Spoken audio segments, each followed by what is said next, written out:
Hi everyone, welcome to my mini blog. তো পরশুদিন ছিল বিয়ের পর এই প্রথমবার আমার বরের জন্মদিন। আর সেই উপলক্ষে মা ঘরে বানিয়েছিল চুষির পিঠে বা চুষি পায়েস। দেন রাত্রিবেলা ও অফিস থেকে এলে শুরু হলো কেক কাটার পর্ব। আর এই স্পার্কিং ক্যান্ডেলসগুলো এনেছিল বাপি। তারপর একটা খুব সুন্দর সিম্পলভাবে বার্থডে সেলিব্রেশন হলো আর একে অপরকে কেক খাওয়ানো হলো। শুধু বিয়ের পরই না, লাইফে এই প্রথমবার আমরা আমাদের জন্মদিন একসাথে সেলিব্রেট করলাম। তো একটা খুব সুন্দর আর অন্যরকম অভিজ্ঞতা হলো। ফুল ভিডিও দেওয়া আছে চ্যানেলে, আপনারা অবশ্যই গিয়ে দেখুন।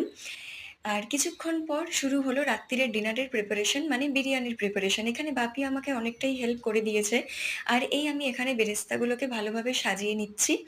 দেন কিছুক্ষণ পর আমরা রাত্তিরের ডিনার করে নিলাম, সাথে নিয়ে নিলাম কোল্ড ড্রিঙ্কস আর স্যালাড। আর দিনটি শেষ হলো ঠান্ডা ফ্রেশ আইসক্রিমস দিয়ে। তো সব মিলিয়ে দিনটা খুবই ভালো কাটলো। So don't forget to like, share and subscribe my channel. See you again in the next mini